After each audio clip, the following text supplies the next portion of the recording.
Most of you have probably seen or heard stories in the news about people getting sick or even dying from vaping this past summer. You may have seen state governors and even the president saying they want to ban flavored e-cigarettes. You might live in a state where vaping has been banned. You might even think it should be banned. Regardless of what you've heard, there are a lot of things you may not know.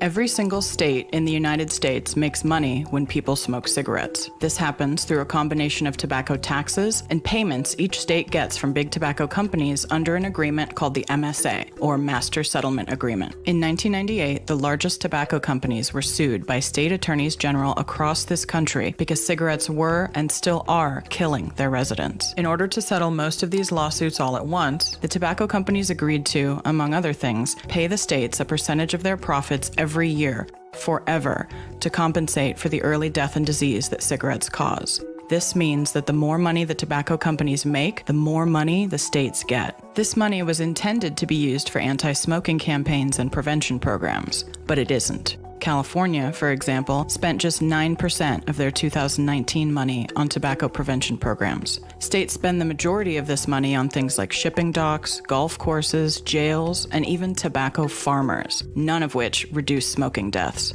Some of the states decided they didn't want to wait for the yearly payments from the tobacco companies. I have a structured settlement, but I need cash now. So they sold bonds to Wall Street in order to get their money up front, like a payday loan. But this plan is backfiring for many of them. Some states borrowed too much and deferred interest payments to the point where the MSA money they mortgaged won't cover what they now owe.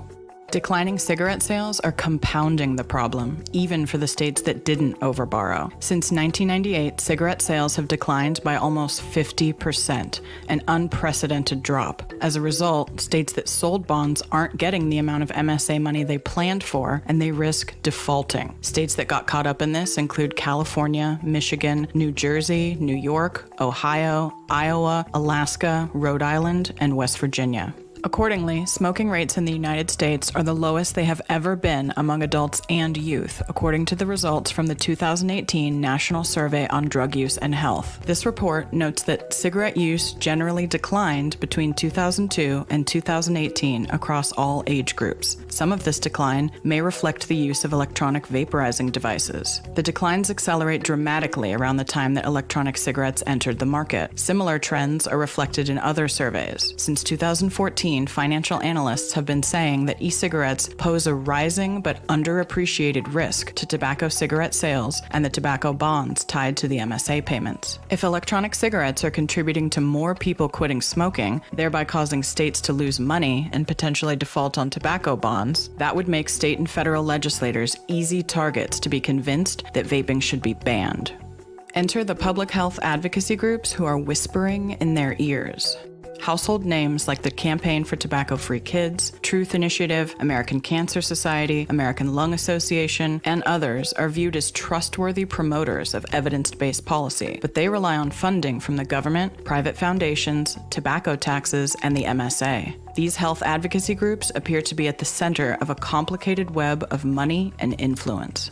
These groups, often referred to as tobacco control groups, require funding to survive, like all nonprofits. But the key difference with tobacco control groups is they want to appear as unbiased health authorities, with only the public's health being their primary concern. In order to maintain that image, they are somewhat limited in what funding they can accept, so many of them wind up relying heavily on government funding. In order to secure that funding, they have to make themselves an invaluable asset to the government, and they do that by lobbying on behalf of the government, something the government itself cannot legally do.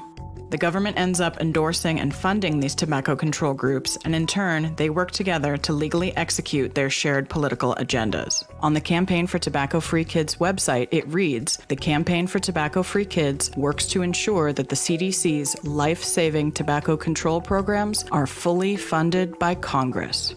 This symbiosis occurs both at the federal level with organizations like the Centers for Disease Control, as well as the state and local level. This is why you often see these groups at legislative hearings testifying in support of increased regulation, taxes, and bans on smoking and vaping. Two of the most vocal groups against vaping are the Campaign for Tobacco-Free Kids and the Truth Initiative. The president of Tobacco-Free Kids, Matt Myers, was instrumental in negotiating the MSA, which gave the states billions of dollars in additional funding. The Truth Initiative initiative was created with MSA funds and is seemingly beholden to Myers and follows his lead on strategy and messaging. Consider that for a minute. The guy who negotiated the MSA came out of it with an additional squeaky clean nonprofit that would support his own agenda, an agenda that centers around making sure the MSA money is spent on organizations like his.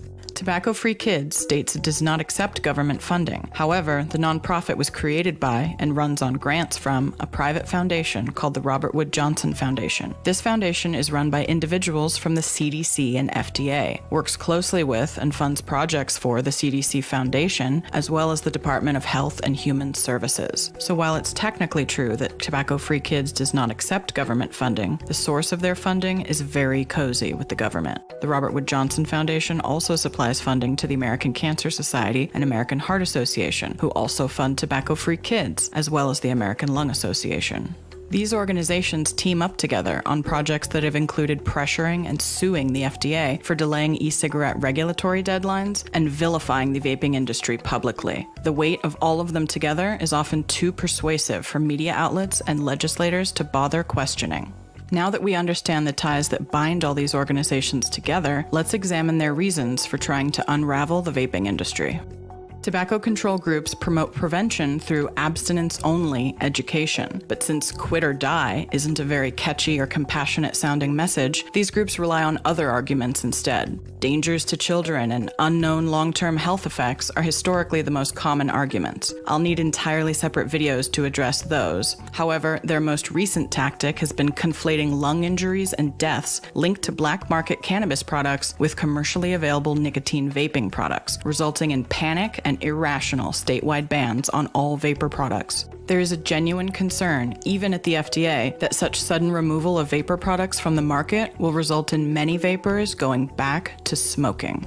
Why would health groups want people to smoke again? While the purported goal of these tobacco control groups is to eliminate smoking, they've also made that task impossible by deliberately orchestrating and persuading state governments to rely on tobacco money as a source of state revenue. The simple truth is that if smoking were eradicated, tobacco control groups would be out of a job. It's in their best interest to combat smoking, but not too well. Enough to show that they're worthy of money, but not enough to become obsolete. And if smoking rates start dipping dangerously low and money starts drying up, what better way to ramp up support than to identify another target that poses an epidemic to children, like vaping? All the better if that new target might also be the cause of declining smoking rates.